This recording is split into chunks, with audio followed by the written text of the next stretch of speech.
Indo British advanced pain clinic నొప్పి మాయం surgery దూరం ఫర్ అపాయింట్మెంట్స్ 9155515563. నమస్కారం, వెల్కమ్ టు ఐ డ్రీమ్. ధర్మ మార్గం విత్ విజిత కార్యక్రమానికి స్వాగతం.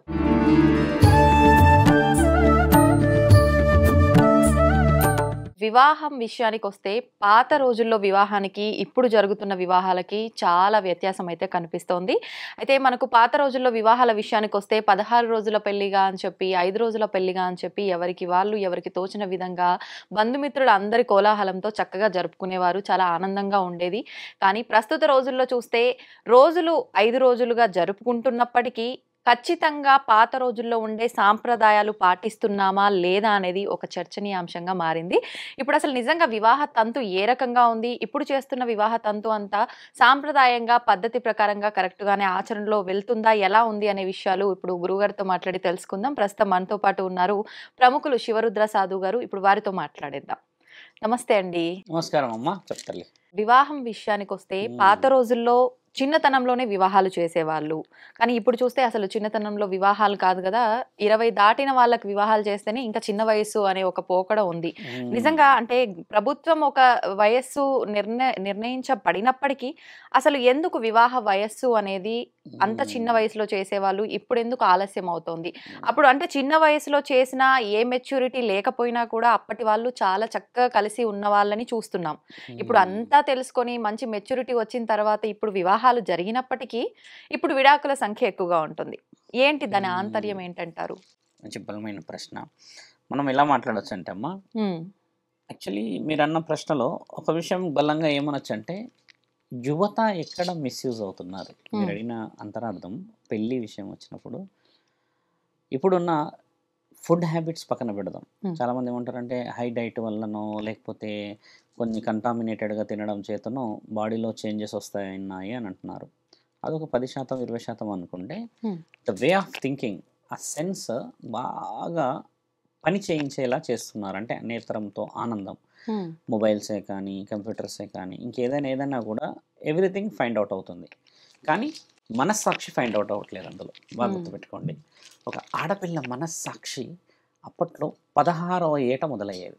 16వ ఏటంగే ఆవిడ గారు ఇప్పుడు ఓనీల ఫంక్షన్ చేస్తున్నాం కదా, 13, 12 సంవత్సరాలు అప్పుడు 16 ఇయర్స్కి అయ్యేవాళ్ళు. వాళ్ళు ఈ 16 సంవత్సరాలలో ఉన్నప్పుడే వారు ఇప్పుడు అనుకుంటున్న ఈ పెద్ద మనిషి కార్యక్రమాలే కానీ రజస్వల కార్యక్రమాలు కానీ 16వ సంవత్సరమే అయ్యేది. బాగా గమనించాల్సిన విషయం ఇది. ఇప్పుడు 13, 12 కావడానికి గల మొట్టమొదట వెపన్ మీరు అన్నట్టుగా కళ్ళు అన్నీ కనబడిపోతున్నాయి కదా. కాబట్టి ఆ వయసు చిన్నగా అయిపోయినప్పుడు, థింకింగ్ ఓవర్గా అయిపోయినప్పుడు లోపల ఆర్గాన్స్ అనేటివి హెవీగా పనిచేస్తాయి. That is called internal discussion. ఆ ఆర్గాన్స్ ఏమైతే అంటమ్మా, 16వ సంవత్సరానికి రావాల్సిన ఆ గడియ వీరు బలవంతంగా దాన్ని తీసుకురావడానికి చేసే ఆ ప్రయత్నం అని చెప్పవచ్చు. అంటే మనం నికాసుగా చెప్పాలంటే ఇప్పుడు థింకింగ్ ఓవర్గా అయిపోయి న్యూరలాజికల్ సిస్టమ్ డిస్టర్బెన్స్ అవుతాయి కదమ్మా. ఆ విధంగా కూడా చాలా మంది ఈ మధ్య కాలంలో జరుగుతున్నారు స్త్రీల విషయం.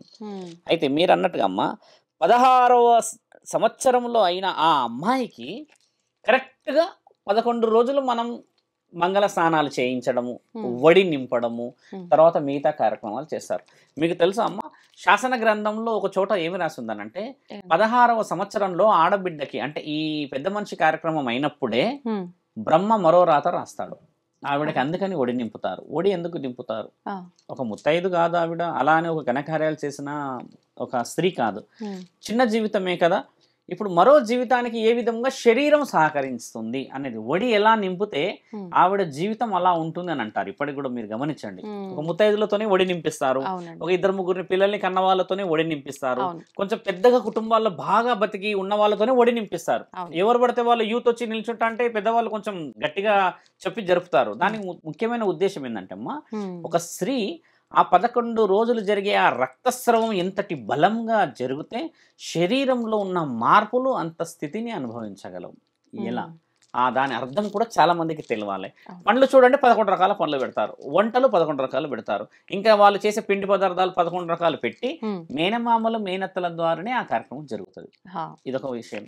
రెండోది, పెద్దవాళ్ళు ఇలా ఆ అమ్మాయికి సంబంధించిన విషయాలు చేసేటప్పుడు ఏమో పెద్దవాళ్ళు ఉంటారు, కానీ శుభకార్యానికి అమ్మాయి విషయం వచ్చేసరికి ఏమో ఈ వరుసలో వస్తారమ్మా. ఇలా వచ్చినప్పుడు ఏం జరిగేదంటే ప్రకటన ఇచ్చినప్పుడు ఏం చేసేవాళ్ళంటే ఊర్లో ఉన్న పెద్ద మనుషులంతా వచ్చి ముఖ్యముగా ఈ అమ్మాయికి సంబంధించిన విషయం చూసేవాళ్ళు. ఎందుకు వేరే ఊరికి ప్రకటన పోయేది, అసలు వేరే ఊర్లోకి ఎందుకు ఈ అమ్మాయిని ఇచ్చేవాళ్ళంటే ఆ ఊర్లో ఉన్న వ్యక్తులైనా ఈ ఊర్లో ఉన్న వ్యక్తులైనా ఒక తంతు ద్వారానే పెళ్లి చేసుకోవాల్సిన కార్యక్రమం ఉండేది. ఇప్పుడు మన దగ్గర కూడా వేరే ఊరు వాళ్ళు, అక్కడ ఉన్న వాళ్ళు, ఇక్కడ ఉన్న వాళ్ళు చేసుకునేవాళ్ళు. ఒక నానుడు ఏముందంటే అమ్మ, మన దగ్గర 7 ఋషివర్యులు ఉన్నారు. మీకు తెలిసిందే, నేను గతంలో మనం మధ్యలో ఒకసారి మాట్లాడాము, ఆపేసాము. ఒక మునీశ్వరుడు ఏం చేశాడంటే అమ్మ, ఆయన గారు 15 మంది భార్యలను పెళ్లి చేసుకొని 15 మందికి ఒక్కొక్కళ్ళకి 10-12 మంది పిల్లలు అన్నా కూడా 150 మంది అవుతారు. అలా జరిగిన సందర్భంలో పెళ్లి అనే విషయం వచ్చేసరికి అంటే మన వాళ్ళలోనే చేసుకోకూడదు, వరుస ఒకటే అని అన్న ఆ ఆలోచన వచ్చినప్పుడు వేరే ఊరి నుంచి తెచ్చుకుంటే గోత్రం కలవదన్న ప్రకటన కూడా ఇచ్చారు. మన దగ్గర 7 ఋషులలో మొదటి ఋషువు గారు చేశారన్నారు. ఆయన గారి పేరు మీకు అన్ని వివరణ మళ్ళీ చెప్తాను ఒకప్పుడు. అయితే ఈ ఆడపిల్లకి పెళ్లి సంబంధం వచ్చినప్పుడు, తీసుకొని వచ్చినప్పుడు వాళ్ళందరూ వచ్చి చేస్తున్న ఆ ప్రక్రియలో ఇప్పుడు ముఖ్యంగా తెలుసుకోవాల్సింది ఈ ఫేస్ అట్రాక్షన్. మీరు చర్మానికి సంబంధించింది కానీ, రక్తానికి సంబంధించింది కానీ 16వ ఏట 11 రోజులు కూర్చున్నప్పుడు హ్యూజ్గా డిఫరెన్స్ వస్తాయి. పింపుల్సే కానీ ఇంకేదైనా రావచ్చు చర్మం మీద. స్త్రీ గురించి మాట్లాడుతూ ఉన్నాం. అప్పుడు ఏం చేసేవాళ్ళంటే అమ్మ, ఈ అమ్మాయికి 11వ రోజు నుంచి మొదలు పెడితే 5 రోజులు ఖచ్చితంగా రాసేవాళ్ళు ఆ పసుపు. కేవలం పసుపే రాయకపోయేవారు, అందులో కళ్ళమంద వేసి రాసేవాళ్ళు. తర్వాత తేనె వేసేవాళ్ళు. ఇప్పుడు మనం అంటాం కదా నులుగు పిండి అని అంటారు కదా, ఇవి 4 కలిస్తే నులుగు పిండి అవుతుంది. అలా పెట్టి చేసే ఆ స్నానం చాలా పవిత్రంగా చేసినప్పుడు ఇక్కడ నుంచి ఈ ఫేస్లో ఈ ఇక్కడ పై వరకు ఒక మొటిమ కూడా ఉండకుండా కాంతివంతంగా ఉంటుంది. స్త్రీలు ముఖ్యంగా ఇప్పుడు కూడా చాలా మంది ఊర్లో చేస్తారు. అలా చేసిన స్త్రీని ఈవిడ పెళ్లి కూతురు అని గుర్తుపట్టేవాళ్ళు. ఈ 5 రోజులు ఏం చేస్తారు స్వామి?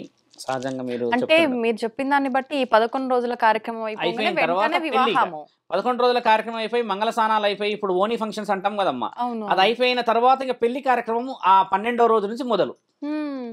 అంటే 5 రోజులకి అప్పటి నుంచి మంగళ స్నానాలు చేయించడానికి ఈ పసుపు కుంకుమలు వాడడం వల్ల ఆవిడ చర్మాన్ని కాపాడడానికి మాత్రమే వాడేవాళ్ళు దీన్ని. మళ్ళీ ముఖ్యంగా ఇది కొంచెం డీప్గా వెళ్ళి చెప్తే 16 సంవత్సరాల ఒక స్త్రీ జీవితం మొత్తం తెలుసుకునేలా పెద్ద మనుషులు కూర్చొని కొన్ని వివరణ చెప్పేవాళ్ళు. ఏం వివరణ చెప్పేవాళ్ళు తెలుసా అమ్మ? 5 పతివతల గురించి చెప్పేవాళ్ళు. ఎందుకంటే ఇవిడ పెళ్లి చేస్తున్నారు, కొత్త జీవితం, ఒక పురుషుడు కొత్తగా మన జీవితంలోకి వస్తున్నాడు, బాధ్యతలు ఏ విధంగా మోయాలి, బరువు బాధ్యతలు ఏ విధంగా తీసుకోవాలని వీళ్ళు ఘనమైన చరిత్ర కలిగిన వాళ్ళ గురించి చెప్పేవాళ్ళు. మన దగ్గర ఏంటంటమ్మా కొన్ని వేల మంది ఉన్నారు మహాపతివతలు, కానీ 5 విషయాలే ఎందుకు మాట్లాడతారు అన్న విషయం మనం మాట్లాడతామా. వాళ్ళు దేవాది దేవతలని కూడా గెలిచి రుజువు చేయబడ్డ మహాపతివతలు వాళ్ళు. ఒక మహాపతివత లక్షణాలు ఏమి అని చాలా మంది అడుగుతారు కదమ్మా. అడిగినప్పుడు ఏంటంటే చాలా మంది ఏం చెప్తారంటే ఈ విధంగా రెస్పెక్ట్ ఇవ్వాలి, అత్తమామని గౌరవించాలి, వంట నేర్చుకోవాలి, అలకాలి, ఇంకేదేదో చెప్తారు కదా. యాక్చువల్లీ అది కాదు. ఒక పతివత లక్షణం ఏంటంటే అమ్మ, మొదటి స్థితిని తీసుకున్న వాళ్ళు మన దగ్గర సతీ సావిత్రి గారు. ఆవిడే మొదటి స్థానంలో కొన్ని వందల సంవత్సరాల నుంచి ఆవిడే ఉన్నారు. ఈ సతీ సావిత్రి గారు చేసిన మొట్టమొదటి కార్యక్రమం ఏంటంటే అమ్మ, ఆవిడ ఎంతటి మహాపతివత అంటే లక్ష్మీమాత సరస్వతి మాత ఇద్దరు కలిసి నేనంటే గొప్ప నీవంటే గొప్ప అన్న ఒక సందర్భం ఏర్పడినప్పుడు బ్రహ్మదేవుడు వస్తాడు. అలా కాదు, మీరు అలా తప్పు పట్టదు, దేవాది దేవతలే మీ ఇద్దరు నేనంటే అంటే మరి చాలా తప్పు కదా, మీకంటే గొప్ప వ్యక్తి ఒక ఆవిడ ఉంది, ఆవిడ గురించి చెప్తాము అని అంటారు. అలా చెప్తాము అని అన్న సందర్భం వచ్చినప్పుడు వీళ్ళందరూ 3 కలిసమ్మ ఒక మగవాడి రూపాన్ని వేసుకుంటారు. వీళ్ళు 3 మగవారి వేషంలో భిక్షాటనకి వెళ్తారమ్మా. అక్కడికి ఆ భిక్షాటనకి వెళ్ళి సహజంగా అయితే సాధువులు వచ్చినప్పుడు కానీ ఎవరైనా వచ్చినప్పుడు భిక్ష వేయాలి కదా. వేసినప్పుడు వాళ్ళు ఏదైనా కోరుకుంటే ఆ కోరికని మనం తీర్చాలి. అంటే ముఖ్యంగా ఈ వేసే వంటలో, ఈ వంట కార్యక్రమంలో నేను కొంచెం వెనక్కి వస్తాను. మొదటి స్థానంలో అనసూయాదేవి ఉంటారమ్మా. ఆత్రేయ మహర్షి యొక్క భార్య ఆవిడ. ఆత్రేయుడు అంటే మీకు తెలుసు, 7 మహర్షులలో 2వ వాడు ఆయన. ఆయన గారు ఏం చేశారంటే ఈవిడకి చెప్పేది ఒకటే, నేను భిక్ష చేసుకొని వస్తే మన జీవితం నడుస్తుంది అంతే. ఆయన గారు ఒక ఋషి. ఎవరైనా పెడితే తినడమే తప్పితే ఈయనకంటూ ఏది లేదు. కానీ ఆయన దేవాది దేవతలని పిలవగలడు కిందికి భూమండలానికి. అంత శక్తి ఉన్నవాడు ఏం చేయాలి? ఒక భవనం కట్టుకోవడమా, రాజ్యాన్ని నిర్మించుకోవడమా చేయొచ్చు. ఈ అనసూయ మాత ఏం చేస్తుందంటే అమ్మ, ఆవిడకున్న శక్తి ఎలాంటిదంటే బ్రహ్మని పిలిస్తే బ్రహ్మ మరో క్షణంలో వచ్చేసేయాలి అక్కడికి. అంతటి మహాపతివత. అంటే ఎవరైతే గురువులు ఉంటారో గురువులనే గెలవగలిగిన ఒక మహాపతివత. కాబట్టి ఈ ముగ్గురు బ్రహ్మ, లక్ష్మీమాత, సరస్వతి మాత ముగ్గురు ఏం చేస్తారంటే గొప్ప గొప్ప అని ఇద్దరు అనుకుంటున్నప్పుడు ఈ ఆడవాళ్ళ మధ్యలో ఒక మానవ శరీరాన్ని ఎత్తిన స్త్రీ దేవతలను సైతం గెలవగలిగే ఒక మహాశక్తి స్వరూపురాలు ఉంది. ఆవిడ మహాపతివత రూపంలో ఉంటుంది, మీకు నేను చూపిస్తాను అని చెప్తే ముగ్గురు కలిసి మగవాడి రూపం వేసి ఆ ఇంటికి భిక్షకి వెళ్తారమ్మా. వెళ్ళినప్పుడు బ్రహ్మ ఏం అడుగుతారంటే, మీరు మాకు భిక్ష వేసే సమయంలో మీ ఒంటి మీద దుస్తులు ఉండకూడదు, మాకు ఆ విధంగానే భిక్ష వేయాలి అంటాడు. ఆ క్వశ్చన్ చాలా లాజిక్గా అడుగుతాడు ఆయన. ఎందుకంటే రుజువు చేయాలి కదా, ఈవిడ తెలివైనదా తెలివి లేనిదా లేకపోతే భిక్ష వేసేది ఎలా అన్న రుజువు కోసం అడిగినప్పుడు నా తల్లి ఆవిడ ఏం చేస్తుందంటే లోపలికి వెళ్ళి ఆ భిక్ష తీసుకొని వచ్చే సమయంలో ఒక కళ్ళు మూసుకొని ఆ భిక్ష చేతి పెట్టి వీరి ముగ్గురిని 3 సంవత్సరాల బాలుల్లాగా మార్చేస్తుంది. ఆ భిక్ష అడిగే సమయానికి ఈవిడ భిక్ష తీసుకొని రాగానే వాళ్ళు చూస్తారు భిక్ష వచ్చిందని. అప్పుడు ఈవిడేం చేయాలి? దుస్తులు అయితే తీసేయాలి కదా.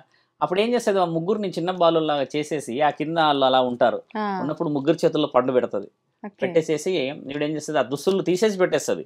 పెట్టేసిన తర్వాత దుస్తులన్నీ వేసుకున్నాక వాళ్ళని మళ్ళీ పెద్దవాళ్ళని చేసేస్తుంది. ఇదంతా మహానీయులు చూస్తూనే ఉంటారు కదా ఏం జరుగుతుంది. జ్ఞానశక్తి అయితే ఉంటుంది కదా, ఆ రుజువు చేయబడ్డది. అప్పుడు వాళ్ళు ఏం అడుగుతారంటే, మీరు ఇంత స్థితిని అనుభవిస్తున్నారు కదా, మేము మీకు ఏదైనా చెయ్యాలన్న ఒక దృక్పథంతో వచ్చాము అని అంటే ఆవిడ అడిగిన మాట ఏం తెలుసా అమ్మ, నా భర్త పవిత్రంగా చేసే ధర్మ కార్యక్రమం చేస్తే చాలు, మీరు ఇలాంటి పరీక్షలు నన్ను పెట్టి అవమానపరచకండి. ఆత్రేయుడనంటే సప్తమహా ఋషులలో 2వ స్థానాన్ని గెలిచిన మహానీయుడు ఆయన. ఆత్రి మహాముని అంటాడు ఆయన్ని. ఆత్రమహాము ఆయన 2వ వాడు. అలాంటి స్థితిగతుల్లో ఉన్న నేను రాజభోగాలతోనే ఉన్నా. ఎందుకంటే నా భర్తే నాకు రాజభోగం. ఆయన దగ్గర నేనున్నా. ఆయన ఎన్నో విధాలుగా పాఠాలు చెప్పడమా, గుణగానాలు నేర్పించడమా, ఋషి పరంపర ఇవ్వడమా అనేది ఆయన చేతిలో ఉంది. ఉన్న గుడిసెలో నేను తృప్తిగా ఉన్నాను అంటారు తల్లి. ఇప్పుడు ఇలా అన్న తర్వాత 2వ స్థానంలో ఉన్నది ఎవరు తెలుసా అమ్మ? చాలా మందికి సుపరిచిత ఆవిడ, పాండవుల భార్య. ఇప్పుడు ద్రౌపది విషయం ఎలా స్ట్రాంగ్ వచ్చిందంటే మన వాళ్ళని అడిగే క్వశ్చన్ చాలా భయానకంగా ఉంటుంది. ద్రౌపది 5గురిని చేసుకుంది, అలా ఎలా ఆవిడ పతివత అయింది? ఈ క్వశ్చన్ చాలా లాజిక్ గా మాట్లాడితే అమ్మ, ద్రౌపది అమ్మ ఒక జన్మలో పెళ్లి కాని వయసు, అంటే 20 ఏళ్ళు 25 ఏళ్ళు అయినా పెళ్లి కాదు అని మహాశివుడిని తపస్సు చేస్తుంది ఆవిడ. తపస్సు చేసి చేసి చేసి చేసి శివుడు ప్రత్యక్షమవుతాడు. చెప్పండి ఈ విషయం ఏమిటమ్మా అని అన్నప్పుడు, నాకు పెళ్లి కావాలి, నాకు పెళ్లి కావాలి, నాకు పెళ్లి కావాలి, నాకు పెళ్లి కావాలి అని ఇదే అడుగుతుంది. 5 సార్లు అంటది ఆవిడ. తండ్రి ఒక్కసారి కళ్ళు ఇలా తెరిచి, బహుముచ్చటగా అవుతుంది నీ పెళ్లి వచ్చే జన్మలో అని చెప్పి వెళ్తాడు. ఆ 5 సార్లు అడిగినప్పుడు తండ్రి తదాస్తు అన్నాడు కాబట్టి ఈ జన్మలో 5గురిని పొందుతుంది ఆవిడ. అది కూడా పొందే విషయం మనకు తెలిసిందే. ఒక రాజ్యానికి సంబంధించిన విషయంలో స్వయంవర ప్రకటనలో అర్జునుడు వెళ్ళి తీసుకొని వచ్చిన తర్వాత తల్లి ఏమంటుంది, కుంతిమాత పంచుకోండి అని అన్నప్పుడు గౌరవార్థంగా ఆవిడ సంసారానికి సంబంధించిన విషయాలు వివరణలు అన్ని తీసుకుపోతుంది. ఇక్కడ చాలా మంది తెలుసుకోవాల్సింది, ఆవిడ మహాపతివత ఎలా అయిందని ఇప్పుడు కూడా అడుగుతామ్మా. ఆవిడ ఒకరి విషయాన్ని ఒకరికి ఎప్పటికీ చెప్పలేదు. ఆవిడ ఒక కుటుంబంలో ఉన్న 5గురు దగ్గర ఉన్న ఆ జీవితాన్ని ఏ రోజు కూడా బహిర్గతం చేయలేదు. ఆవిడకున్న నియమం కూడా అదే. ఇప్పుడు మనమే పురుషులం అడుగుతాం, ఏదైనా ఫంక్షన్కి పోతే ఫంక్షన్ ఎలా జరిగిందని అంటాం కదా. అలాంటిది 5గురిని పెళ్లి చేసుకున్నప్పుడు మరి ఆ ఇల్లు ఎలా ఉందని అడగడం సహజమైన మాటే. కానీ అలాంటి విషయాన్ని కూడా అత్త మాటకి గౌరవాన్ని ఇచ్చి ఆవిడ 5గురితోని జీవితాన్ని చాలా బలంగా చూసి అంత పెద్ద యుద్ధాన్ని, మనం చేసిన మహాభారత యుద్ధంలో ముఖ్యమైన పాత్ర ఆవిడది. మీకు కూడా తెలిసిందే. ఇప్పుడు ద్రౌపది వస్త్రాధారణ అనే విషయాలు ఉన్నాయి, శ్రీకృష్ణుడు ఈ విధంగా ఉన్నది. రాఖీ పండుగ వచ్చింది ఆవిడ వల్లే. మీకు తెలుసా అమ్మ? రాఖీ పండుగ వచ్చింది ద్రౌపది మాత వల్లే. ఎవరికి తెలియదు అది. రాఖీకి బట్ట ఎందుకు కడతారు తల్లి? ఇక్కడ మనం క్లాతే కడతాం. యాక్చువల్లీ ఈ స్టైల్ రాఖీలు కావు మన దగ్గర ఉండేటి, ఈ క్లాత్ తోనే ఉండేది ఒకప్పుడు. ఆ క్లాత్ తోని చేసి దాన్ని మెరవడమా ఇంకేం చేయడం ఒకటి. తండ్రి యుద్ధ సన్నాహాలు చేస్తున్నప్పుడు శ్రీకృష్ణుడు నేర్పిస్తున్నప్పుడు ఈ అమ్మ ఒక్కసారి చూసి తండ్రి ఇది ఇక్కడ వేలు తగ్గుతుంది, వేలు తెగగానే తండ్రి చాలా బాధపడతాడు. సడన్ గా వచ్చేసి చీర చింపింది, రక్తం కారుతూ ఉంటే ఆ నొప్పిని చూసి కట్టేసింది. ఒక స్త్రీ ఎంతటి ఆలోచనలో ఉంటుంది కదా అని చెప్పి తండ్రి ఏం చేస్తాడు, మీకు మాటిస్తాడు, నువ్వు కట్టిన ఈ చిన్న నులుగు పోగు ఉమ్, ఒకరోజు నిన్ను కాపాడే స్థితి వచ్చినప్పుడు నన్ను దాటి ఎవరు రారు అని చెప్తాడు. అదే ఆ వస్త్రంలో తండ్రి ఇలా నించొని వేస్తాడు. ఆ ఉమ్, మాట ఇచ్చినప్పుడు ఆవిడ నీ జూదంలో ఏదో విషయం జరిగినప్పుడు అవును. తక్కువ అంచనా వేస్తారు కదా. ఉమ్, అలా పుట్టినది మన రాఖీ పండుగ. నేను చెప్పి పెట్టాను గతంలో. ఉమ్, ఆవిడ అయిపోయిన తర్వాత అమ్మ ఇప్పుడు మూడో స్థితిలో ఉన్నది ఎవరు తెలుసా తల్లి? ఉమ్, చాలా మందికి తెలుసు. సతీ సావిత్రి అంటే వట సావిత్రి వ్రతం అని మీరు ఆడవాళ్ళు చేస్తారు, గుర్తుందమ్మా? నార్త్ సైడ్ లో వట తెలీదండి. అంటారు దాన్ని. మన దగ్గర అంటే సతీ సావిత్రి వ్రతం అని చెప్పి చాలా మంది చేస్తారు. ఈ సౌభాగ్యవతులు చేస్తారు. ఓకే. ఈవిడ గారు చేసిన ఘనకార్యాలకి ఆవిడకు వచ్చిన బిరుదు అది. ఉమ్, ఈ నార్త్ సైడ్ ఎక్కువ పాటిస్తారు. మన దగ్గర ఈ సావిత్రమ్మకు సంబంధించిన విషయాలు తక్కువ శాతంగా ఉంటాయి. ఈ సావిత్రమ్మకు సంబంధించింది ఏం జరిగింది గొప్ప ఉమ్, బాగా గమనించి ఆలోచించాలి. ఈ సావిత్రమ్మ ఎవరు అసలు? ఉమ్, అరుంధతి మాత రెండో జన్మల సావిత్రి అనమాట. ఆహా. మొదట అరుంధతి మాత ఏం చేశారు మీకు తెలిసిందే, నేను గతంలో చెప్పాను. ఆ అరుంధతి నక్షత్రాన్ని చూయిస్తారు, నక్షత్రం అవును. రాత్రి సమయంలో అంటే. ఉమ్, ఆవిడ ఏం చేశారంటే అమ్మ, ఒకరోజు చెలికత్తెలతో వెళ్తూ ఉంటుంది. ఉమ్, ఈ అడవిలో రాజులైతే రాణులైతే చూస్తుంటారు కదా. వెళ్ళినప్పుడు ఒక వీరుడు కట్టెలు కొడుతూ ఉంటాడమ్మ అక్కడ కూర్చొని. ఉమ్, చూడ్డానికి ఒక రాజులాగా ఉన్నాడు ఆయన. కట్టెలు కొట్టడం ఏమిటి? ఉమ్, మళ్ళీ ఇద్దరు తల్లి తండ్రి ఉన్నారు, వాళ్ళకి కళ్ళు లేవు అని ఆరా తీస్తే హా. ఆయన గారు వచ్చేసి ఒక రాజ్యం కోల్పోయిన రాజు ఏమీ తోచని స్థితిలో ఉండి న్యాయమని ధర్మమని నమ్మిన వాళ్ళందరినీ నమ్మి మోసపోయిన ఒక వీరుడు అని చెప్పేసి Hmm. ఆవిడ ఒక మైండ్లో ఒక వర్డ్ వేసుకొని వెళ్తుంది. Ah. ఆ మరుసటి రోజు స్వయంవరం ఉంటుంది ఈవిడ గారికి. ఆహా. స్వయంవరంలో అందరూ వస్తారు, వీరులుగా వాళ్ళ కండలు చూపించడం, వాళ్ళ తెలివి చూపించడం అవుతుంది కదమ్మా. ఎవరిని నచ్చదు ఈవిడ గారు. ఉమ్, నచ్చని సమక్షంలో తెలివి ఉపయోగించి ఉమ్, నాన్నకి చెప్తుంది, నాకు ఒక అతను నచ్చాడు, ఆయన గారు అక్కడ ఉన్నారు ఉమ్, అని చెప్తే ఈయనకి చాలా కోపం వస్తుంది తండ్రికి. అదేంటి, ఇది రాజ్యానికి సంబంధించిన విషయం అమ్మా, నువ్వు యువరానివి, రేపటి రోజు పెళ్ళి అయితే మహారాణి అవుతావు ఈ రాజ్యానికి అని చెప్తే, లేదు లేదు నాకు ఒక వ్యక్తి నచ్చాడు ఉమ్, అని చెప్తే ఆయన గారి గురించి ఆరా తీస్తే ఆయన గారు ఈ విధమైన ఒక సత్యవంతుడు, ఆ సత్యవంతుడు రాజు, ఆయన గారు వీరుడు, కాకపోతే సత్యం సత్యం అని చెప్పి జీవితం అంతా ఈ విధంగా నాశనం చేసుకొని అన్ని కోల్పోయాడు. అత్తమామలు బాగున్నారా అంటే వారిద్దరికీ కళ్ళు లేవు ఉమ్, అన్న ఒక తరుణం మొదలవుతుంది. ఆహా. అప్పుడు ఆయన గారి సరే మన రాజ్యం తీసుకుంటే పెళ్లి చేస్తే ఆయన మంచోడు అవుతాడు కదా అని ఒక షరతు ద్వారా అందరు జాతకాలు తీపిస్తారమ్మా. ఉమ్, తీపిస్తే ఆయన కరెక్ట్గా ఏ రోజైతే బ్రహ్మముహూర్తం పడుతుందో అప్పటి నుంచి 365వ రోజు చనిపోతాడని రాసి వస్తుంది అందులో. అంటే మరణం నీకు వివాహం అయినాకనా? వివాహం అయినాక కరెక్ట్గా 365వ రోజు మరణం ఉందని వస్తుంది. Okay, okay. ఇప్పుడు తండ్రి పోయి ఇయ్యలేడు కదా, ఇవ్వలేడు. సంవత్సరంలోపే చనిపోతారంటే ఏ విధంగా అంటే అవును. అమ్మ ఈవిడ గారు కొంచెం మారం ఎక్కువ చేసి లేదు లేదు నేను అది చేస్తాను నేను ఇది చేస్తాను అని చెప్పేసి పోయి చేసుకుంటారు. చేసుకుంటే ఈయన గారు నేను చిల్లి గవ్వ ఇవ్వలేను, నన్ను అవమానపరిచారంటే ఈవిడ గారు వెళ్ళి పెళ్లి చేసుకొని ఉమ్, అదే గుడిసెలో ఉంటే వారి దగ్గర ఈయన దగ్గరికి వెళ్ళేటప్పుడు ఒకటే వస్త్రం ఉంటుంది పైన, ఈ అమ్మ దగ్గర ఒక వస్త్రం ఉంటుంది. ఉమ్, అప్పుడు ఇద్దరు కలిసి జీవితం చేసినప్పుడు ఒక 5 నెలలకు 6 నెలలకు అయితే వస్త్రాలు అయితే పాడైతాయి కదమ్మా. అవును. ఇద్దరికి కలిపి ఒకటే వస్త్రం ఉంటుంది. ఉమ్, ఈయన గారు బయటికి వెళ్తే ఈవిడ ఇంట్లో ఉన్నప్పుడు దుస్తులు లేకుండా ఉంటుంది. ఈవిడ బయటికి వెళ్తే ఆయన గారు ఇంట్లో దుస్తులు లేకుండా ఉండే పరిస్థితి ఏర్పడుతుంది. ఆ, ఎందుకంటే వాళ్ళు నిరుపేదంగా ఉంటారు కాబట్టి ఇది కూడా పరమాత్ముడు పెట్టిన పరీక్ష అనుకోవచ్చు. అలా చూసి చూసి చూసి చూసి ఒకరోజు మహానీయుడు బయలుదేరుతాడు. భవతి భిక్షాందేహి అని పరమశివుడు అడుగుతాడు. ఉమ్, ఒక 2 గంటల తర్వాత ఈయన గారు రాగానే ఉమ్, లోపలికి వెళ్ళగానే దుస్తులన్నీ వేసుకొని చిన్న ప్రసాదమే తీసుకొస్తుంది ఇయ్యడానికి. అప్పుడు తండ్రి చాలా ఆవేశంతో ఏమడుగుతారంటే, ఉమ్, ఏమ్మా 2 గంటలు నించోబెట్టావే, ఏదో పంచభక్ష పరమాన్నాలు వండుతున్నావు అనుకుంటున్నాను నేను లోపట, నీవు వచ్చింది తీసుకొచ్చి పెట్టింది ఇదా ఉమ్, అని అన్నప్పుడు ఆవిడ తల కిందకి పెట్టి క్షమించండి మమ్మల్ని, ఉన్నాయి ఒకటే దుస్తు, ఉమ్, ఆయన గారు బయటికి వెళ్తే నేను లోపల ఈ విధంగా ఉంటాను, నేను బయటికి వెళ్తే ఆయన ఈ విధంగా ఉంటాడు అన్నప్పుడు మరి మీరు ఆ విషయం మాకు చెప్పవచ్చు కదా అని అంటే, మా పతి దేవులు రానంత వరకు మేము మాట కూడా ఇవ్వకూడదు అన్న ఒక గౌరవాన్ని వ్యక్తపరుస్తుంది అక్కడ.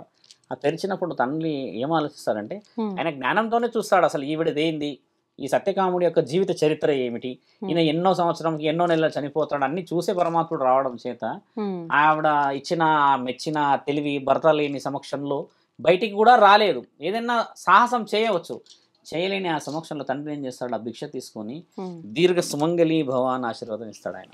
ఈవిడకు ఉంది సంవత్సరంలోపు భర్త చనిపోతాడని. చనిపోతాడని. అలా కొన్ని విషయాలు జరుగుతాయి. ఉమ్, తండ్రి అలా వెళ్ళిపోతాడమ్మా. వెళ్ళిపోయినాక సంవత్సరం తిరిగి అంటే ఆయన రానే ఆయుష్ అంతవరకే ఉన్నా సంవత్సరం ఉన్నా తండ్రి మాట మార్చుకునే ఇచ్చేళ్తాడు. అవకాశం ఉంది ఆశీర్వాదం వల్ల. తండ్రి ఏమన్నాడు ఈవిడకి చెప్పేది ఏంటంటే దీర్ఘంగా సుమంగలి అని ఇచ్చేళ్తాడు. అవును. ఈవిడేం అడగదు, ఏంటి ఎలా అని అడగదు. ఉమ్, 365వ రోజు దిగుతాడు మహానీయుడు యముడు, ఇంకా ఉమ్, ఆ దున్నపోతు మీద దిగి ఈయన తీసుకెళ్తాడు. ఉమ్, భర్తని తీసుకెళ్ళినప్పుడు ఆయనతో పాటు ఈవిడ కూడా వచ్చేస్తుంటది వెనకాల, శరీరం వదిలిపెట్టేసి. ఉమ్, అప్పుడు ఈయన గారు యముడు ఏమంటారంటే, అమ్మ ఆయుష్ మాత్రం ఆయనది, నీకు ఇంకా ముందుగా పరిపూర్ణ స్థితి ఉన్నది, ఉమ్, మీరు ఆపవలెను, మీరు చెప్పితే వినాలి నా మాట, ఉమ్, మీరు అలా రాకపోవడం చేతనే మీకు శుభం. ఈయన గారిది తీరిపోయింది, తీరిపోయింది. నేను నా యొక్క ధర్మాన్ని పాటిస్తున్నాను అని చెప్తున్నప్పుడు ఉమ్, ఈయన చెప్పిన మాటలు వినదు ఆవిడ, ఈ సావిత్రమ్మ. అప్పుడు గట్టిగా ఉమ్, నా రాజ్యం కోల్పోయినాము, నా పనిమిటి కోల్పోతున్నాను అన్న కొన్ని బాధ వ్యక్తపరిచినప్పుడు ఉమ్, యముడు 2 వరాలు ఇస్తాడు ఆవిడకి.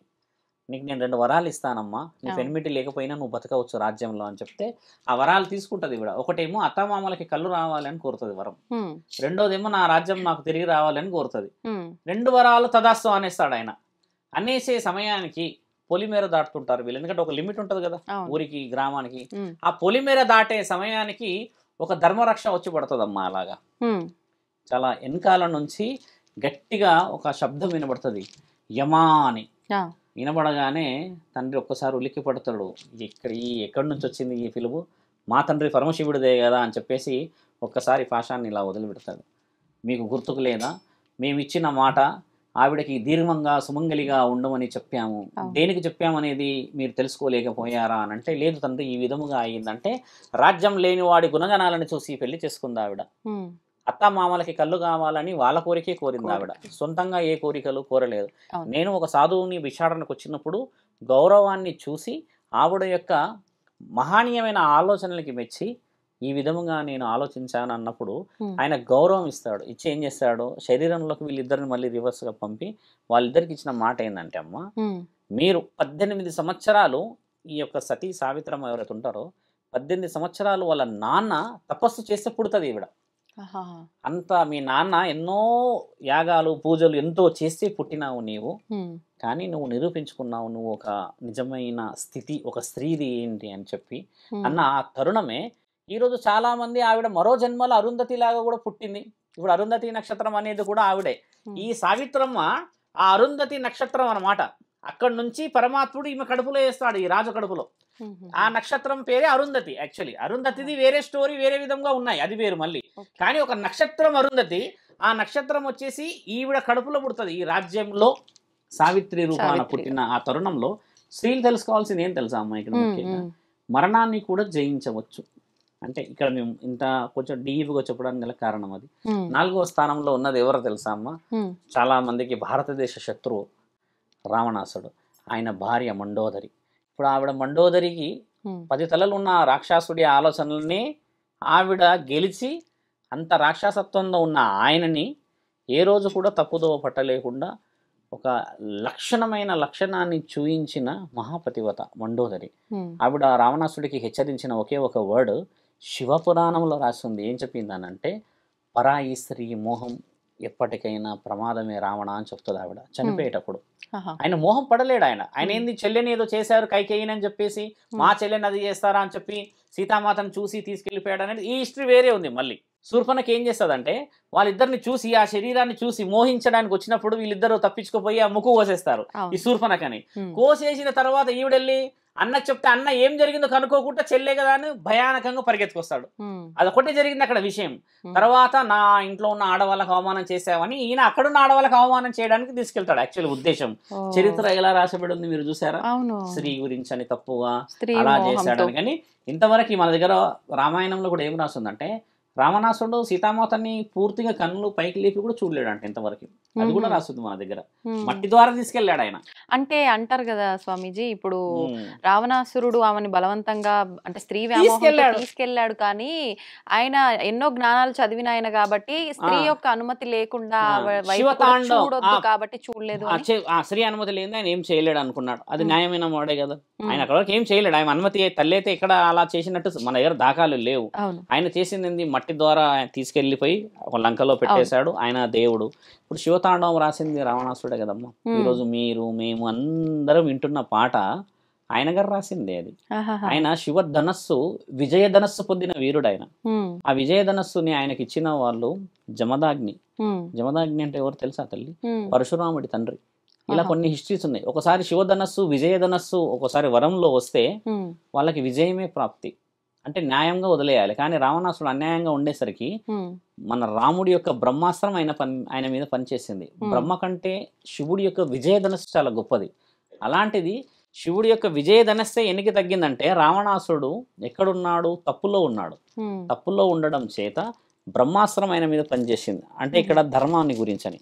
ఓకే. అలా ఉన్న ఆ మాటలో చూసుకుంటే కొంచెం డీప్గా ఎందుకు చెప్తున్నా అంటే అమ్మ, ఉమ్, ఒక స్త్రీకి ఇవన్నీ ఇంత డీప్గా స్టోరీస్ చెప్పేవాళ్ళు మన దగ్గర. ఇంత స్టోరీలు చెప్పేవాళ్ళు ఉన్నారా ఈ రోజుల్లో? లేదండి. ఇప్పుడు మనం ఇప్పుడు ఛానల్లో కూర్చున్నాం తల్లి, చెప్తున్నాము, నీవు నేను మాట్లాడుకుంటున్నాం. ఉమ్, విషయ వివరణలు ఎంతమంది వింటారు ఇక్కడ? ఆ. ఎవరు వినరు. వినరు. 5గురు పతివతల గురించి మాట్లాడితేనే మన ఒళ్ళు ఈ విధంగా ముందుకు పోతాయమ్మా. ఉమ్, ఇప్పుడు అక్కడ ఉండి శరీరం అంతా లోకమంతా చూయిస్తున్న ఆడవాళ్ళకి ఏం చెప్పాలి మనం? పసుపు రాసుకొని ఒళ్ళంతా నీళ్ళతో తడుపుకొని అక్కడ శరీరాన్ని చూయించి that of to very near క్లోజ్గా తీసే వీడియోస్తోని ఉమ్, కెమెరా వాళ్ళు చూస్తారు. వచ్చిన వాళ్ళకి పెద్ద స్క్రీన్ వేస్తాం మనం, ఆ స్క్రీన్లో ఉన్న వాళ్ళు చూస్తారు, అన్నీ చూస్తారు.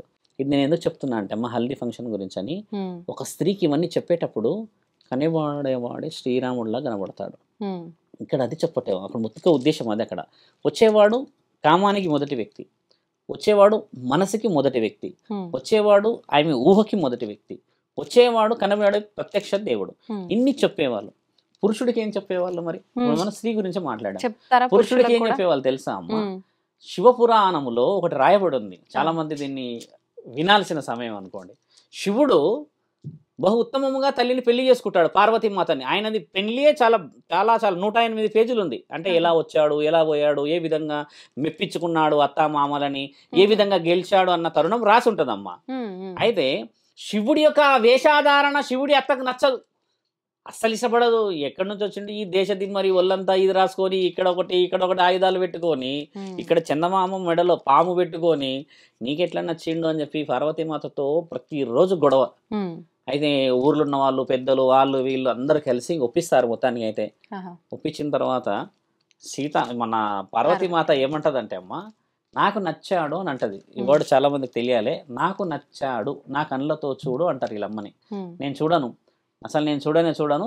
ఆయన ఒకవేళ మన ఇంటికి నిన్ను తీసుకోవడానికి వస్తే ఒక రాజులాగా రావాలి, ఆయన ఒక అలంకరణతో రావాలి, ఒక బంగారము వజ్రాలు వైడూర్యాలతో దుస్తులు, ఒక వీరుడులాగా వస్తేనే నేను అది చేస్తా అన్నప్పుడు నారదుడు వెళ్ళి ఆ విషయం చెప్తాడు తండ్రికి కైలాసంలో. చెప్తే ఓహో ఖచ్చితంగా తీరుస్తాము వారి కోరికనని చెప్పేసి అన్ని దగదగా మెరిసే వజ్రాలు వైడూర్యాలు అన్ని ఆయన చూడడానికి స్ఖలుడు. ఎటు చూసినా ఇంకా శివుడే కనబడేటట్టుగా మెరుస్తూ వస్తుంటాడు ఆయన. వెండి కొండల వాడు ఎలా వస్తాడు అలా వస్తూ ఉన్నప్పుడు ఊర్లో ఉన్న వాళ్ళందరూ అబ్బబ్బబ్బా ఎంత అందగాడు శివుడు, ఇంత అందాన్ని మనం అది చేసామే అని అనుకుంటుంటారు కదా తల్లి. ఆయన అలా అలా అలా మొత్తానికి అయితే పందిరికి వస్తాడు. పందిరికి రాగానే అమ్మ శివుడిది ఇది తండ్రిది కాబట్టి చెప్తున్నా, వీళ్ళ ఎవరైతే ఉన్నారో అత్తకి భిక్షం అడుకునే వాళ్ళ కనబడతాడు ఆయన. అంతే, అందరికేమో యువరాజులాగా ఎట్లా కనబడతాడు ఆయన త్రిశూలం పట్టుకొని, ఈమెకేమో ఇంటికి వచ్చి ఇలా చేతిలో పట్టుకొని నిలబడ్డట్టు కనబడతాడు భిక్షాటకుల్లాగా. ఎందుకంటే ప్రేమించాడు కదా, ప్రేమించాడు కాబట్టి. ప్రేమని చాలా మంది ఈరోజు తల్లిదండ్రులు అల్లుడు ఎంత గొప్పవాడైనా తక్కువ చూస్తారు, ఎందుకంటే వీళ్ళకి ఇష్టం ఉండదు కదా. దాని ఉదాహరణ రాసి ఉన్నది అందులో శివపురాణంలో. అందరికీ కనబడిన మహానీయుడు ఈవిడకి మాత్రమే భిక్షాటకుడిలాగా ఎందుకు కనబడతాడనంటే, నేను నీకు కాదు నచ్చినది నీ కూతురి కళ్ళతో నన్ను చూస్తే నేను యువరాజునా మహారాజునా లేకపోతే ఏ రాజునో కనబడతానంటే అత్తకి ఇష్టం ఉండదు. ఇప్పుడున్న కరెంట్ జనరేషన్ మాట చెప్తే, అరేంజ్ మ్యారేజ్లో వచ్చే అల్లుడు రాగానే ఇంటికి ఈ అత్త ఈ మామకి కాళ్ళు వంపుతాయి. ఎందుకంటే వీళ్ళు తెచ్చుకున్నారు కదా, వీళ్ళు తెచ్చుకున్న వారికి ఈ అమ్మాయి ఇష్టం ఉందా ఇష్టం లేదా ఇది సంబంధం ఉండదు కదా. కాబట్టి గవర్నమెంట్ జాబు, నల్లగున్నాడా ఎట్లున్నాడా ఇవన్నీ ఏదో చూసేదైతే పెళ్లి చేస్తారు కదా. ఆ పెళ్లికి ఉన్న విలువ ఏంటంటే అమ్మాయి మనసు చూడకపోవడం. అక్కడ మహానీయుడు చూసింది మనస్సు, ఆ మనసులో ఈవిడ కొలువై ఉన్నది, అదే అర్ధనారీశ్వరి తత్వం కదా. ఆ అత్త చూడలేకపోయింది, ఎందుకంటే ఆయన ఇష్టపడి వచ్చాడు కదా అమ్మాయిని. ఈ వర్షన్ చెప్తారు. ఇప్పుడున్న దాంట్లో ఎందుకు అల్లుడికి అంత రెస్పెక్ట్ ఇస్తారనంటే, ఎక్కడ కాదంటాడు, మేము తెచ్చాముగా. ఒకవేళ ఆయన నచ్చినుంటే మేము కాదన్నా వద్దన్నా ఆవిడని తీసుకొని వెళ్ళిపోతాడుగా. ఇంత డీప్ డిస్కషన్ మన యూత్ మర్చిపోయింది ఇక్కడ. ఇది చెప్పాల్సిన అవసరం శివపురాణం ఎవరికి చెప్తుండే? ఈయన గారికి చెప్పేవాళ్ళు. నాయన ఈ విధంగా చేసుకున్నాడు శివుడు, ఈ విధంగా కాపాడబడ్డది మన సంస్కృతి అని చెప్పేవాళ్ళు. శ్రీరాముడి చరిత్ర చెప్పేవాళ్ళు. శ్రీరాముడి చరిత్ర ఎలా చెప్పేవాళ్ళు తెలుసా అమ్మ? ఇల్లు, తండ్రి మాట, అన్నదమ్ముల స్థితి, రాజ్యంలో ఉన్న భోగాల గురించి చెప్పేవాళ్ళు. ఆయన ఎప్పుడు అన్నదమ్ములని వదలలేడు కదా. తండ్రి ఒక మాట అనక ముందుకే రాజ్యాన్ని వదిలిపెట్టి 14 సంవత్సరాలు వెళ్ళిపోయాడు కదా. భరతుడు, తర్వాత లక్ష్మణుడు, వీళ్ళందరూ కూడా ఆయన రాక కోసం ఎదురు చూశారు, అంతేకాని ఎక్కడో కూడా అశ్రద్ధ చేయలేరు కదా. ఇలాంటి విషయాలు బాలరాముడి నుంచి మొదలుపెట్టి ఆయన సీతామాతని పెళ్లి చేసుకునేంత వరకు చెప్పేవాళ్ళు ఏం జరిగింది అని. అంటే దీంట్లో ఏముండే, కుటుంబ ఒక నేపథ్యం ఎలా ఉంటుంది అని చెప్పేవాళ్ళు. పురుషుడు అవన్నీ వినేవాడు. ఈ పసుపు పెట్టుకుని ఈ కార్యక్రమాలు, మేనమామలు వచ్చి ఈ కార్యక్రమాలు జరిగే పసుపు కుంకుమలు మీరన్నా ఈ బండారు పెట్టుకున్న దానికి ఇంత విలువతో మీరు చేస్తున్నారా? లేదు. ఇప్పుడు చేయనప్పుడు నీకు ఏ రైట్స్ ఉన్నాయని నువ్వు అది చేస్తున్నావు? ఎందుకు హల్దీ ఫంక్షన్స్ ఎందుకు చేస్తున్నారు? ఇప్పుడు హల్దీ ఫంక్షన్ చేయాల్సిన అవసరం లేదు. మీకు కావాల్సింది బ్యూటీ. బ్యూటీ కాబట్టి యూ బ్రింగ్ ఏ బ్యూటిషియన్. ఆ బ్యూటిషియన్ తెచ్చుకొని మీరు జూమ్ కెమెరాస్ పెట్టేసుకొని రుద్దించుకోండి ఫేస్ అంతా. దానికంతా ఓకే. పసుపు అని పేరు పెట్టి దాన్ని అపవిత్రం చేయడం ఎందుకు? నీళ్లు చల్లుకొని నీ శరీరం అంతా కనబడేలా. భార్యాభర్తలు, అక్కడ భర్త ఉంటాడు, ఇక్కడ భార్య ఉంటాడు. యాక్చువల్లీ ఇక్కడ పురుషుడు, ఇక్కడ స్త్రీ ఉండాలమ్మా. వాళ్ళిద్దరు ఒక సమయానికి కలవాల్సినది. ఆ ముహూర్తానికి ఒక రోజు గంట ముందు ఇట్లా వస్తారు కదా. అలాంటి తరుణం వదిలిపెట్టేసేసి వీళ్ళిద్దరు ఒక దగ్గర కలిసే తరుణం ఎక్కడ ఉంది మరి? ఇక్కడ ఎంగేజ్మెంట్ ఉంది మన దగ్గర. ఇప్పుడు పాతకాలంలో వివాహ సందర్భంలో ఆ పరద తీసే వరకు ఒకరినొకరు చూసుకునే సాంప్రదాయమే లేదంటారు కదా. లేదు, కానీ చూసుకునే సందర్భం ఎలా ఉండే అంటే అమ్మా, మీరు అన్నది మంచి ప్రశ్న. ఒక స్త్రీ ఈ 16వ ఏట అని చెప్పిన కదా, అప్పుడు ఆయన గురించి అన్ని చెప్పేవాళ్ళు విషయాలన్నీ. ఎలా ఉంటాడు, ఏ విధంగా పోతాడు, ఏ విధంగా మంచి మర్యాదలు చూసుకుంటాడని చెప్పేవాళ్ళు వాళ్ళంతా. ఆ ఊహ అంటున్నా నేను. ఆ ఊహలోనే ఆయన చూసుకునే వాళ్ళు కదా. ఒక శ్రీరాముడిని, ఒక శివుడిని, ఒక కృష్ణుడిని ఊహలో చూసుకునే వాళ్ళు. ఆయనని రియల్ గా చూసినప్పుడు కూడా ఆయన అలాగే కనబడేవాడు. అంటే ఇక్కడ ఏమైందంటే అమ్మా, మొదట అన్ని చూసేస్తున్నాం వివాహానికి ముందు. ఊహ ముందుకున్నాడు, ఆలోచన ముందుంది, కామం ముందుంది, మద్యం ముందుంది. ఇవన్నీ చేసిన తర్వాత పెళ్లి అని ఒక తాళి కడుతున్నాం అంతే, సింపుల్ గా. ఇప్పుడు అలా కట్టడం చేత ఏం జరిగింది తెలుసా అమ్మ? ఇక్కడ లాస్. బిఫోర్ మ్యారేజ్ ఎవ్రీథింగ్ చూసేసి ఆఫ్టర్ మ్యారేజ్ కేవలం ఈగోస్ చూస్తున్నాం. ఇప్పుడు నువ్వేంటి నేనేంటి అని. ఆ రోజు ఏం చెప్పేవాళ్ళు? దేవాది దేవతల గురించి చరిత్ర చెప్పి కుటుంబ గౌరవం చెప్తే, ఈ రోజు కేవలం నీ స్టేటస్ నాట్ స్టేటస్ అని చెప్పిన వాళ్ళు ఆ హల్దీ ఫంక్షనే చేసుకుంటారు. కుటుంబం గురించి గౌరవం, లేకపోతే ఉమ్మడి రాజ్యాల గురించి మాట్లాడిన ప్రతి ఒక్కళ్ళు మీరు అన్నట్టుగా పెళ్లిళ్ళు చేసుకుంటారు. అలా పెళ్లిళ్ళు చేసుకున్న ఏ కుటుంబం ఇప్పటివరకు విడిపోలేదు. మీరు గమనించండి. శివుడి గురించి అని చెప్పింది అది ఏంటంటే, చాలా మంది యూత్ కి ఇప్పుడు అవసరం. ప్రేమ చేసుకున్న అల్లుడిని ఇష్టపడరు చాలా మంది. ఇప్పుడు ఎన్ని ఈగోలున్నా శాస్త్ర ప్రకారంగా చేయాల్సిన ప్రతి ఒక్కటి చేస్తున్నారు కదా. తంతు చేస్తున్నారు శాస్త్ర ప్రకారంగా. జీలకర్ర బెల్లం ఎందుకు పెడతారు తెలుసా? మీకు తెలుసా? ఒకసారి జీలకర్ర బెల్లం మనం కలిపి చూస్తే విడగొట్టిన మునగాడు లేడు ఇంతవరకు. దాన్ని ఒకసారి అవి రెండు కలిసిపోతే అమ్మా తీయడానికి రాదు. ఇక్కడ పెడతారు. కన్యాదానం ఎందుకు చేస్తారు తెలుసా తల్లి మీకు? కన్యాదానం అర్థం సగం మందికి తెలియదు. ఇక్కడ నేను చెప్తున్నాను కదా, కన్యాదానము ఈ లోకంలో అన్నిటికంటే గొప్ప కన్యాదానం ఎందుకు అయ్యిందనే విషయం చాలా మందికి తెలియదు. బహుశా తల్లి కన్న తండ్రులకి ఆ విషయం చాలా మందికి బాధిస్తుంది. ఒక స్త్రీ అమ్మ జీవితంలో ఒక్కసారి ఒక పురుషుడికి అప్పచెప్పేస్తే, బాగా గుర్తుపెట్టుకోవాల్సిన విషయము, వాళ్ళు శారీరకముగా ఉన్నారా లేదా అనేది పక్కన పెట్టు, కానీ నువ్వు వెళ్ళావు అంటారు అంతే. ఇంకా దాంట్లో తప్పు పడతారు కదా. ఇప్పుడు కన్యాదానానికి అర్థం ఏం తెలుసా అమ్మ? ఒక స్త్రీ శరీరాన్ని ఇచ్చిన తర్వాత కొన్ని వేల కోట్లు పెట్టినా ఆ పూర్వస్థితి రాదు. బాగా గుర్తుపెట్టుకోండి. వజ్రం ఇచ్చాం మీకు, వైడూర్యాలు ఇచ్చాం కదా, దానికి 10 రెట్లు నువ్వు ఇవ్వగలవు. స్త్రీ యొక్క కన్యతనాన్ని తీసుకొచ్చి ఇవ్వగలవా? అందుకని తీసుకొని వెనక్కి ఇవ్వలేము కాబట్టి కన్యాదానానికి శాస్త్ర గ్రంథంలో చోటు ఉంది. దాన్ని ఒకసారి ఇస్తే అమ్మా మళ్ళీ నువ్వు అదే పవిత్రత తీసి ఇవ్వలేవు వెనక్కి. అందుకే అక్కడ మనకి కూర్చోబెట్టిన వేద మంత్రాల్లో అక్కడ ఇక్కడ కన్యాదానం చేసే ఆ తల్లిదండ్రులు చాలా చాలా చాలా బాధపడుతూ ఏడుస్తూ ఎన్నో విధాలుగా అయితే ఇస్తారు. ఆ ఇచ్చిన ఆ చేతులు ఎంతో పుణ్యము. ఒక స్త్రీ పరిపూర్ణమైన వంశ ఉద్ధారణకి వచ్చేస్తుందమ్మా అక్కడ నుంచి. మన వాళ్ళు 2 నెలలకి, I heard the news morning, పెళ్ళయింది కరెక్ట్గా 2వ రోజు సూసైడ్ చేసుకుంది అమ్మాయి. ఈ రోజు మార్నింగ్ నాకు ఇందాక చెప్తున్నారు వచ్చేటప్పుడు 2 డేస్కి ఏమైందంటే పెళ్ళయిందంటమ్మా. పెళ్ళయిన తర్వాత కూర్చొని మొబైల్ ఏదో చూసుకుంటుందంట. ఏదో డిస్కషన్ వచ్చిందంట. వచ్చేసరికి నీకు ఫోన్లో ఎవరితో మాట్లాడుతున్నావు, ఎవరితో చూస్తున్నావు, ఈ ఫేస్బుక్ ట్విట్టర్లు ఇవన్నీ ఉంటాయి కదమ్మా, అవన్నీ చూసేస్తే ఆ అమ్మాయి ఫోన్ అక్కడ పడేసి ఇంట్లోకి వెళ్ళి సూసైడ్ చేసుకుందంట. ఇప్పుడు చావు ఉంది అక్కడ. ఇక్కడ ఏం జరుగుతుంది చూడండి. వాళ్ళ అమ్మ గురించి ఆలోచించలే, నాన్న గురించి ఆలోచించలే, ఏది ఆలోచించలేదు.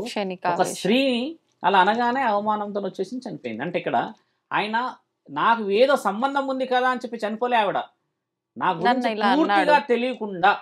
ఇప్పుడు అలా పెళ్లి ఎంత పెద్దగా జరిగింది, వైవిధ్యముగా జరిగింది కదా, కన్యాదానం అయితే చేశారు కదా.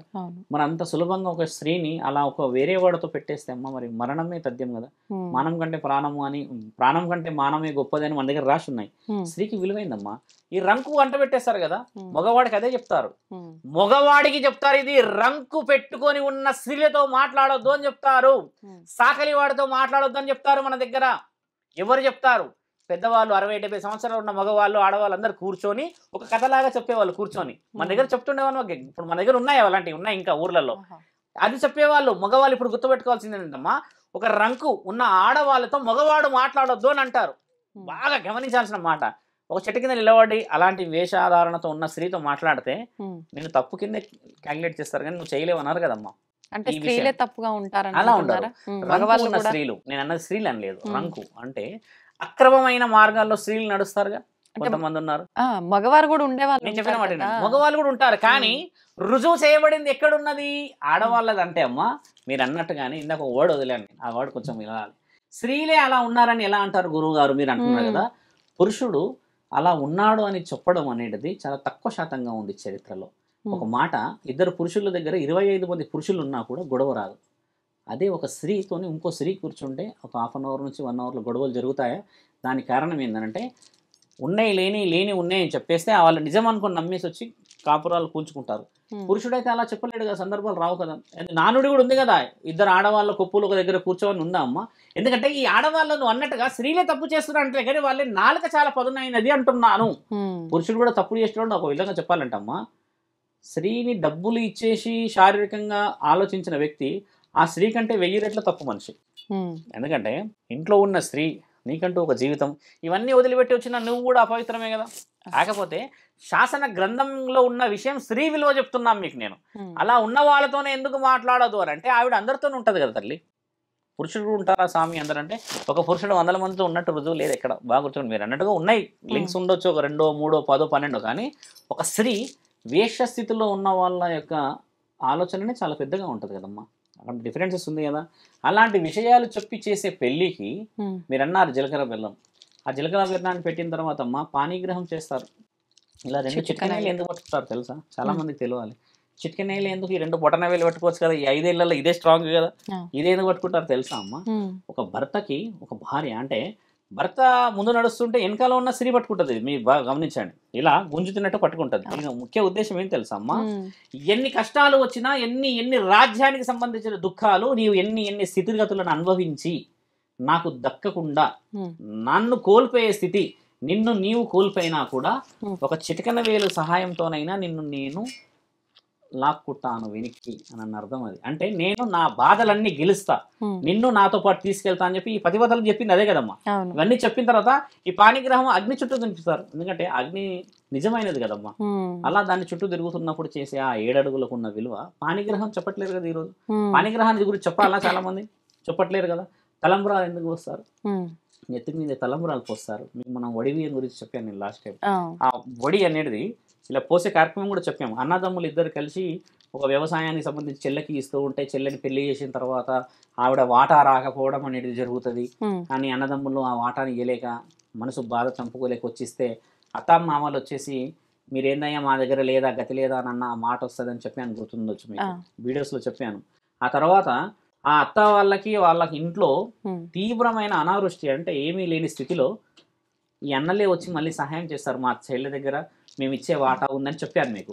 తలంబ్రాలకు సంబంధించిన బియ్యానికి సంబంధించిన వడి నింపే కార్యక్రమం అలా వచ్చిందమ్మ మన దగ్గర. ఇందులో 3 సంవత్సరాలకి 2 సంవత్సరాలకి 1 సంవత్సరానికి వడి నింపుకుంటారు. కులదైవానికే కానీ ఎవరికైనా చేసుకోవాలి. వడి నింపకుండా ఉండకూడదు అనే విషయం ఎందుకు ఉంటుందమ్మా? 5 సంవత్సరాలు దాటితే బంధాలకి విలువ పోతుంది అని చెప్పేసి శాస్త్రం ఘోషిస్తుంది అనమాట. అందుకని 5 సంవత్సరాల నిండక ముందుకే వడి నింపే కార్యక్రమం చేయాలి. మళ్ళీ ఈ వడి ఎవరు నింపాలి తెలుసా అమ్మ? వరుసైన వాళ్ళే నింపాలి.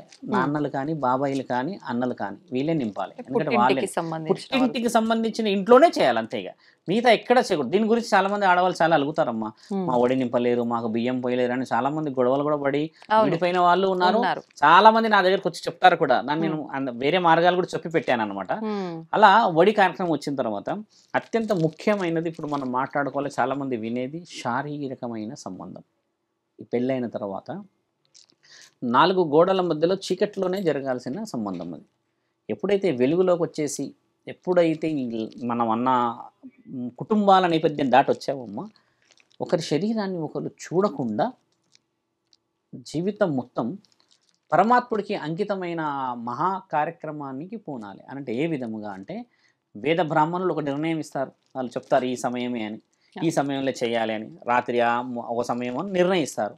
ఇవన్నీ రాత్రి సమయంలో పెట్టడానికి గల కారణం ఏంటంటమ్మా, పూర్తిగా ఒకరిని ఒకరు చూసుకోకూడదు అనేది రాసి ఉంది. చూసుకోవడం చేత ఏమైతే తెలుసా అమ్మ, పురుషుడు, మీరు ఇందాక వర్డ్ యూజ్ చేశారు, ఆ వర్డ్ మనం దీనికి లింక్ చేసి చెప్తే, పురుషుడి కంటికి హద్దు ఉండదు తల్లి. బాగా గమనించాలి, ఎందుకంటే మనం ఛానల్లో ఉన్నాం కూడా చెప్తున్నాను. ఒక స్త్రీని పరిపూర్ణంగా చూసిన పురుషుడు ఈవిడే ఇలాగుంటే ఇంకొక ఆవిడ ఎలా ఉంటుందని ఊహించగలడు పురుషుడు. ఎందుకంటే కామానికి సంబంధించిన విషయం జరిగేటప్పుడు మీరు ఎక్కువ శాతంగా గమనించి చూస్తే స్త్రీ స్థితి వేరు, పురుషుడి స్థితి వేరు. మీరు గమనించండి మాటలో, పురుషుడు ఎక్కువ శాతంగా ఈ ఐస్ కాంటాక్ట్ ఇవ్వగలడు, స్త్రీ ఇవ్వలేదు. షీ కెన్ ఫీల్, సెన్స్ పనిచేస్తుంది స్త్రీలు, అది బాగా గమనించండి. అంటే కళ్ళు మూసుకోవచ్చు, లేకపోతే వాళ్ళ ఆలోచన నా జీవితము, నా భర్త, నా బాధ్యత అని చెప్పేసి పరమాత్ముడితో నాకు ఇలాంటి జీవితం, మంచి కుటుంబం, మంచి పిల్లలు పుట్టాలన్న ఆనందంలో ఆవిడ మై మర్చిపోయి ఉండవచ్చు. పురుషుడు ఆ మై మర్చిపోయే తరాన్ని కూడా చూడవచ్చు ఈ కళ్ళు.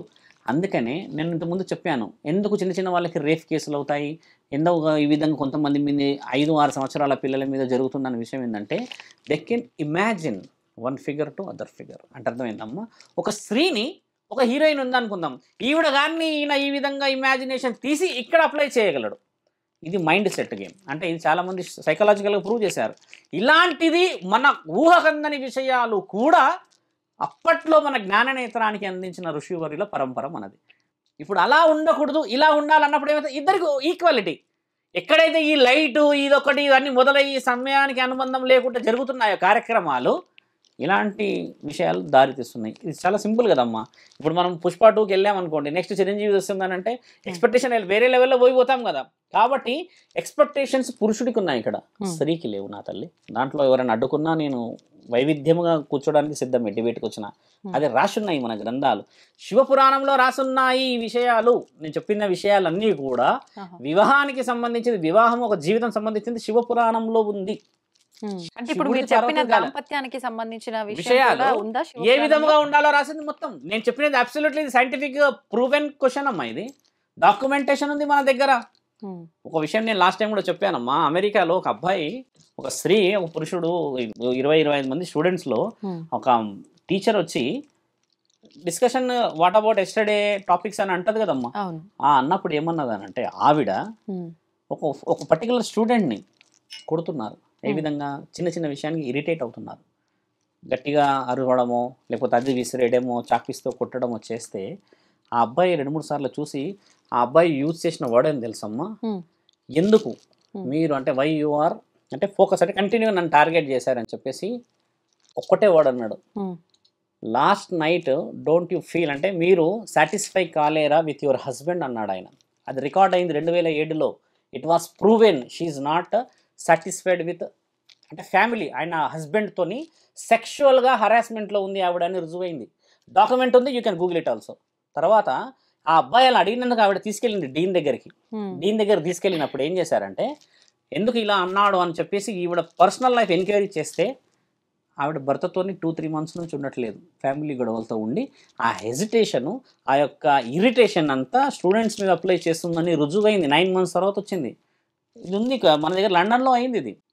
అంటే ఇక్కడ ఎంత ఇంటర్లింక్ డిస్కషన్. ఇప్పుడు ఆ అబ్బాయి ఆ అన్న వర్డ్ నీ శారీరకమైన ఆలోచనల గురించి చెప్పాడు అని అంటే అమ్మా, ఎక్కడ ఏం కోల్పోతున్నాం మీరు అన్నది విచక్షణ.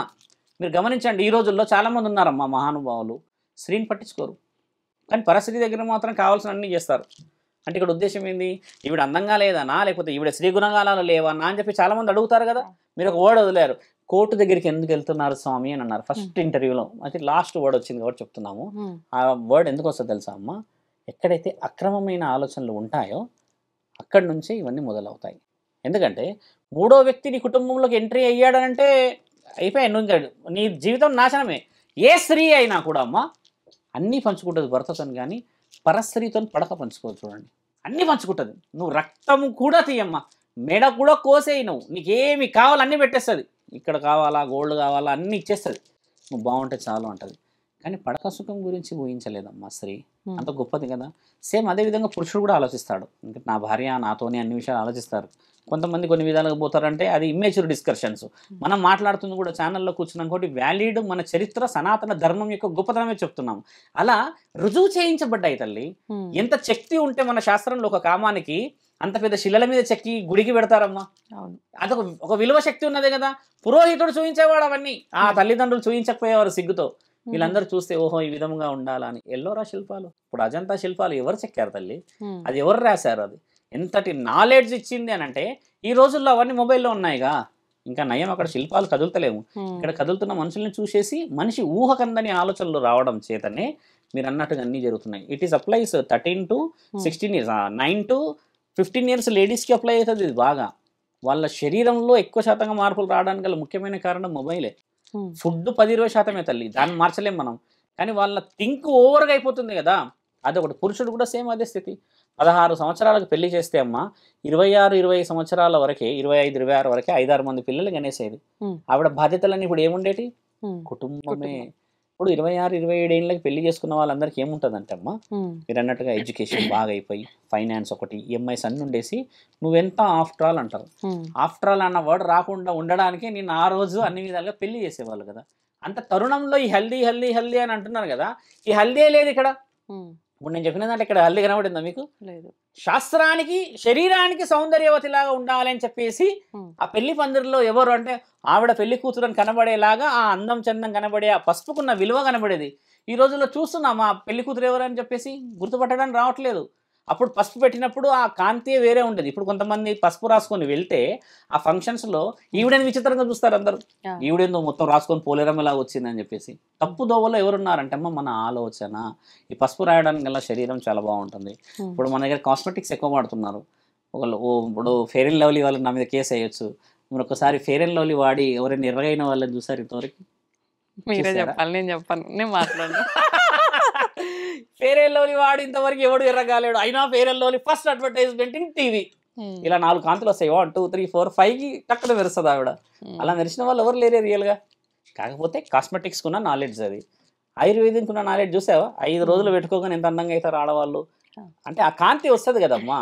కాబట్టి ఏంటంటే ఇదంతా ఒక రకంగా మళ్ళీ మనమే చర్మానికి ఇంజెక్షన్స్ ఇచ్చేసి ఆ టాబ్లెట్స్ వేసుకొని గ్లో రావాలని వెళ్తాం. అసలైన కాంతి తల్లి గర్భంలోనే వస్తుందమ్మా.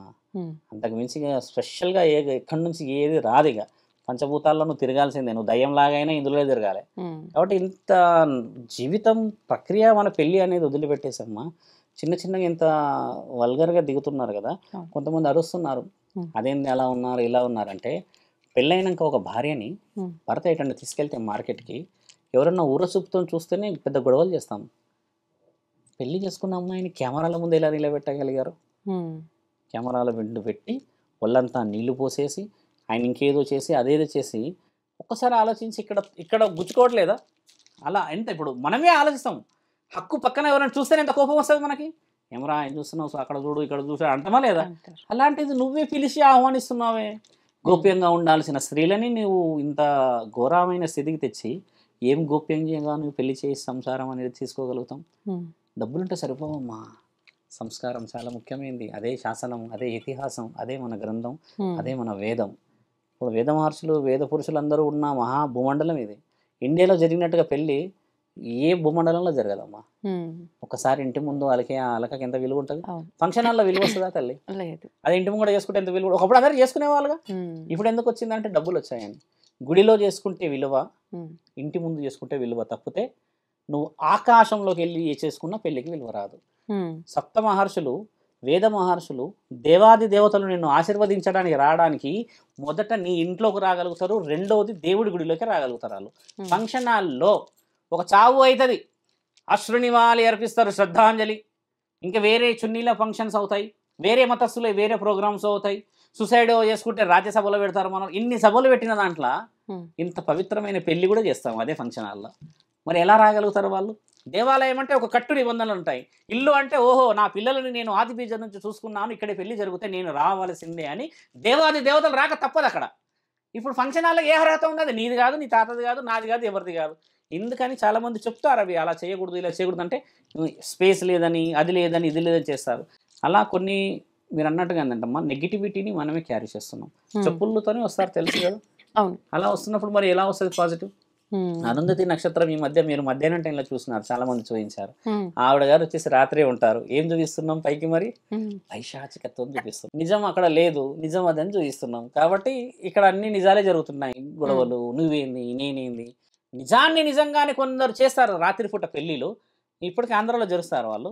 చాలా బహుముచ్చటగా అనిపిస్తాయి. అంటే అన్ని అర్థాలు వచ్చేస్తాయి కదా తల్లి. అక్కడ వేద పండితులు చెప్పాల్సిన విషయాలన్నీ మానేసి 30 సంవత్సరాలు అయింది. మేనత్తలు, తర్వాత అమ్మమ్మలు, తాతమ్మలు, కుటుంబాల గురించి మానేసి కూడా సంవత్సరాలు దాటిపోయింది. అందుకనే ఈరోజు ఈ స్థితిలో చూస్తున్నాం. అలాంటి స్థితిని రానియకూడదు మనం. మీకు 4 పతివతలే చెప్పాము. 5వ పతివతని గురించి చెప్పేసి నేను ముగిస్తాను. 5వ మహాపతివత సులోచన. సులోచన ఎవరో తెలుసా మా తల్లి? రావణాసుడి కోడలు. రావణాసుడి కోడలు 5వ పతివత అని చాలా మందికి తెలియదు. ఆ సులోచనాదేవి రావణాసుడి కడుపులో రాక్షసుడే ఉన్నాడు. ఆయన కూడా ఎన్నో పనులు చేశాడు, యుద్ధాలు ఎన్నో చేశాడు కదా. ఆయనని గెలిచిన మహనీయురాలు ఆవిడ, శివభక్తురాలు ఆవిడ సులోచనాదేవి. 5 పతివతలలో ఉంది ఆవిడ. వీళ్ళందరికీ గీతాపదేశం, వీళ్ళందరికీ హితోపదేశం చేసిన శక్తి ఎవరో తెలుసా అమ్మ? పార్వతీమాత. మొదట వాడిన వాడెవరు? నేను చెప్పింది విషయం అనసూయమాత గురించి చెప్పాను కదా. అనసూయమాతకి పతివత లక్షణాలు చెప్పింది సీతామాత. ఇలా ఒక్కొక్క దేవత ఒక్కొక్క వాళ్ళకి పతివత లక్షణాలు నేర్పించింది. పార్వతీమాత కూడా పవిత్రురాలే, గంగామాత పవిత్రురాలే, కానీ వాళ్ళ దేవతా స్థితి. కానీ మానవ శరీరాన్ని ఎత్తిన స్థితి వీళ్ళకి జ్ఞానోదయం చేస్తే వాళ్ళు రుజువు చేయబడ్డారు. అలా మాట్లాడాలి అంటున్నాము ఈ రోజుల్లో స్త్రీలు. సులోచన గురించి చివర ఎందుకు చెప్పానంటే రాక్షసుడిని కూడా మార్చే శక్తి స్త్రీలకు ఉన్నది. అలాంటిది వదిలిపెట్టి మనోళ్ళు ఈయనతో పాటు ఈమె కూడా రాక్షసులు వెళ్తాడు. నువ్వు సిగరెట్ తాగుతాడు, ఈవిడ తాగుతాడు, నువ్వు తాగుతా ఈవిడ తాగుతాడు. ఇద్దరు కలిసి రోడ్డు మీదకి వచ్చి కొట్టుకుంటారు. కొట్టుకోండి హ్యాపీ. నాకు భార్యాభర్తలు కొట్టుకుంటే అందరికి హ్యాపీ. కానీ కడుపులో పుట్టిన ఆ చిన్న పిల్ల, ఆ కొడుకు బిడ్డ 3-4 సంవత్సరాలు వీళ్ళు ఎందుకు గొడవ కొడుతున్నారు అని ఒక్కసారి కిందికి చూస్తే బాధ. కానీ మూర్ఖులమ్మ. 3 సంవత్సరాలకు నాన్న ఏడున్నాని, అమ్మ ఏడుందన్న వాళ్ళకి ఈరోజు కోర్టులు, పోలీస్ స్టేషన్ల సమాధానాలు చెప్పలేక వస్తున్నాయి. వారి గురించి అన్న గొడవ పడకుండా ఉండాలగా. నీకు ఒకవేళ గొడవే ఆడదే కావాలంటే ఎంతమంది ఆడవాళ్ళు లేరు ఈరోజు లీగల్గా, ఎంతమంది పురుషులు దొరుకుతలేరు లీగల్గా. పెళ్ళి అనే మాట పెట్టి ఎందుకమ్మా గొంతు కోయాలి? ఆ తల్లిదండ్రులు ఎంత బాధపడతారు తల్లి. వచ్చే కుటుంబాలు ఇవి చాలా పాపం బాధ అవుతుంది. సంసారానికి గుణం ఉంటే సరిపోదు, దాన్ని పాటించే తత్వం ఉండాలమ్మా. అది మీరు అడిగిన అత్యంత వివరమైన ప్రశ్న. నిజంగానే మీరు చెప్పిన ఒక మాట అయితే నాకు చాలా బాగా నచ్చింది. ఎంత ధనం ఉన్నా ఏదున్నా సంస్కారం ముఖ్యం. నిజంగా ఇప్పుడు ఆ సంస్కారం లోపించడం వల్లనే మన అంటే ధర్మ ప్రకారంగా జరగాల్సిన ఆచారాలు పక్కకు పెట్టడం ఒకటి, సంస్కారం లేకపోవడం ఒకటి. దాని వల్ల ఈ అనార్థాలన్నీ కూడా జరుగుతున్నాయి. మళ్ళీ పాత రోజులే వస్తున్నాయి అని అంటున్నారు అన్ని విషయాల్లో. ఈ విషయంలో కూడా రావాలని కోరుకుందాం. ధన్యవాదాలండి. ధన్యవాదాలు.